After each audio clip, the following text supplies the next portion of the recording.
Shin ko menene dalilin da yasa mutane da yawa suke fama da rashin lafiya kuma ba sa warkewa? Ala ayyi halin.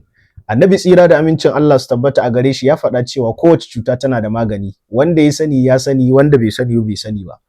Jama'a mu sani cewa kuskurewa magani yana daga cikin abinda mataki na farko da Ibn Sina da Ibn Kathir da Ibn Qayyim al-Jawziyya suka faɗa cewa yana daga cikin musabbabi na farko da yake hana mutum ya warke. In ka kuskurewa magani, in ka kuskurewa magani ko ka kuskure ma amfani da magani. Shi yasa a nan ina yin kira da murya mai ƙarfi da masu sai da magani da kuma wato ainihin masu iddayin cewa su likitoci ne na musulunci. Ku lura, ku san abin da za ku rika ɗoro mutane a kai, domin lafiya ba abin wasa ba ne. Ya kamata ka yi bincike akan habba kafin ka gabatar wa mutane da ita. Mai hawan jini akwai wato yanda ake so ya yi amfani da habbatus sauda.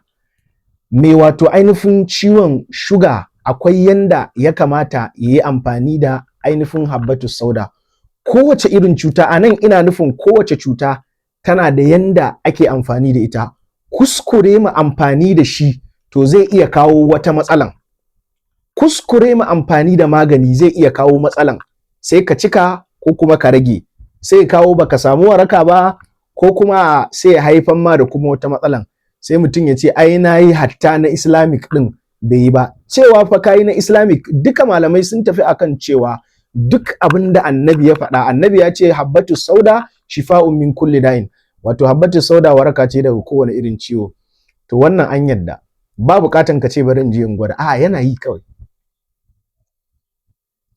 Wani daga cikin larabawan ƙauye ya wato ainihin taɓa samun annabi ya ce ɗan uwana yana fama da ciwon ciki.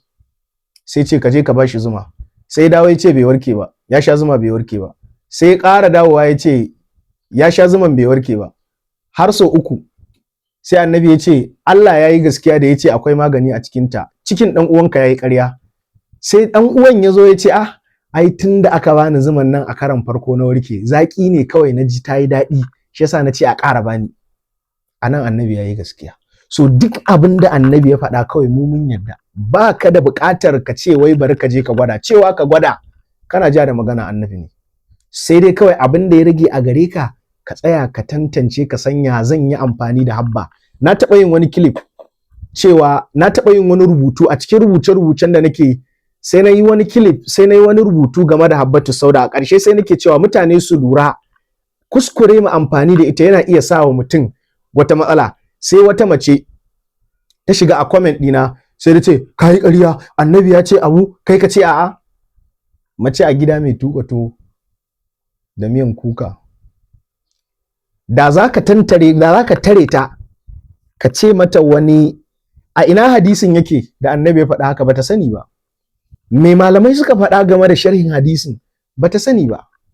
Amma kawai ita tunda an ce kaza waye gaya mata, to sai anan sai ne mata uzuri. Shine tana iyawa wanda ya gaya mata bai mata bayani ba. To anan kaga mutanen mu su kansu masu yi mutane bayani, sai ku rika musu bayani mai ciwo kaza ga yanda zai amfani da ita, mai ciwo kaza ga yanda zai amfani da ita. In ka dauki lazim cewa sai ka wayar da kan mutane akan irin waɗannan abubuwa, in ba haka ba za ka je ka sa mutane a cikin hadari, kuma a ƙarshe su zo su yi ta ƙaryata wa'innan magungunan na musulunci, wanda kuma ta kai su zuwa ga kafirci. Dan wallahi ka ƙaryata annabi kafirci ne. Babu ko haufi, ba wanda yake haufin akan duk duniya cewa ƙaryata annabi kafirci ne, kuma ko da wasa. Dan duk abin da annabi ya faɗa a matsayin magana, to yanzu ta tashi da magana, ta tashi daga magana ta zama hadisi, dole ka yadda da ita. Hatta a ɓangaren wato malaman su kansu an samu ikhtilafi, amma a ƙarshe wato Ibn Qayyim al-Jawziyya ya rugurugu da su, kuma ya ba su dalilai da hujjoji. Hatta a ɓangaren magani wasu kan ce, wasu daga cikin likitocin sukan ce ya annabi ya faɗa ba wahayi bane. Duk abin da annabi ya faɗa wahayi ne, ko menene, dan bai faɗan abin da yake son zuciya. Sai dai kai kwakwalwarka ta kasa ganewa, ko kuma jahilcin kai kasa kai ka kai nazari akan magana. Amma shi annabi baya faɗan abin da yake son zuciya, baya faɗan abin da yake ba daidai ba, kuma baya faɗan kuskure. Wannan magana haka take, kuma a zaune take.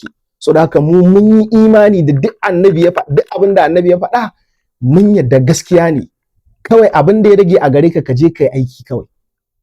to amma abin da yake damun mutanen mu shine sai ya ce annabi ya ce a yi amfani da sanamaki, to amma ya sahabbai suka fahimci amfani da sanamakin, ya likitoci suka yi bayanin yadda za a yi amfani da shi, ba ka sani ba kawai kana cewa annabi ya ce a yi, kawai annabi ya ce a yi to taya kenan annabi ya ce a yi sallah to ya za a yi sallah?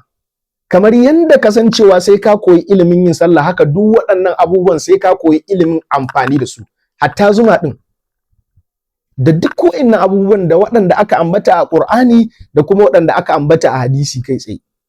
So da haka wannan nasiha ce ga mutanenmu, ku daina yin inkari ko kuma zagi ko kuma maganganu na ɓatanci. Na ga wani yana bayani a game da abin da ya shafi Habbatu Sauda, amma sai na ga mutane sun shiga suna ta mai raddi, suna ta maganganu na jahilci. Babban abin da ya lalata mutanenmu kenan. Daidai lokacin da ka fito kake wayar da kansu, daidai lokacin da ka fito kake gaya musu gaskiya, 'yan uwanka na ciki Hausawa, mutanenka waɗanda kake yi don su ne za su fara zaginka, su ne za su fara cewa abin da kake yi ba daidai ba ne. To sai mai ƙarfin zuciya ne zai iya samun ƙwarin gwiwa ya ci gaba da wayar da kan mutane. Daidai lokacin da za ka samu su 'yan iska ne kawai, maganan fitsara suke yi. Ina kallon wata na yi ta mata DM ta ƙi dubawa, ita kullum abin da take cewa wai back to back, kawai mutum yayi ta jima'i, kawai yayi ta jima'i. Yanzu mutanenmu irin wannan bayanan su suke so, irin wannan wayar da kan shine abin da suke da bukata. Allah ya tsare mu. Allah